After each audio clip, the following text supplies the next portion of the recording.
escalating tensions over a potential Russian invasion of Ukraine. U.S. officials ordering the evacuation of family members of the U.S. Embassy staff and some non-emergency personnel in Ukraine. And President Biden is reportedly weighing sending thousands of U.S. troops, warships, and aircraft to Eastern Europe in response to what it sees as Russian aggression.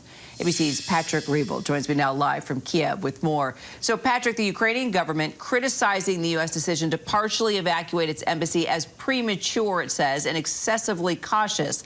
How significant do you think this move is? Hi, Kira. Yeah, as you say, the Ukrainian government is criticizing this decision to pull diplomats' families out. And they are unhappy with the message that it's sending, basically, that it implies that the U.S. believes a Russian attack could be imminent. And, you know, in general, that's because they are much more skeptical about the likelihood of that attack. That's what we hear when we're here. At the same time, the U.S. is saying, essentially, that this is about an abundance of caution. And I think really here, in many ways, Afghanistan is kind of looming over this, in that they're really trying to learn the lesson from that, where they're afraid of being caught off guard should the worst happen. I think it doesn't necessarily mean they believe that the worst is going to happen, but they're very concerned that it could. And though ultimately as well, you know, that is the message that it sends, and it's very difficult for them to try and get past that message that it's sending, that it could happen. And now the UK claiming that Moscow is plotting to put a pro-Russian politician in place as the leader of Ukraine. The Kremlin says that that's disinformation, but Putin has used this tactic before. Yeah, absolutely. As you say, I mean, in some ways, you know, to say that Russia wants to install a pro-Russian leader here is just to describe its overall long-term goal. You know, back in 2014, they had a pro-Russian leader here, and his toppling in some ways, you know, triggered this conflict to begin with. At the same time, you know, these allegations from the UK that essentially a group of Ukrainian politicians have been recruited by Russian intelligence to cooperate in trying to be put into power. Ultimately, that's been met here with a lot of confusion, because ultimately these figures are not known as serious people.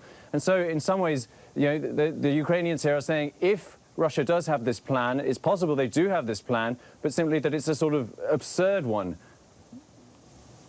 What more do you have with regard to Russia reacting to what President Biden is now saying?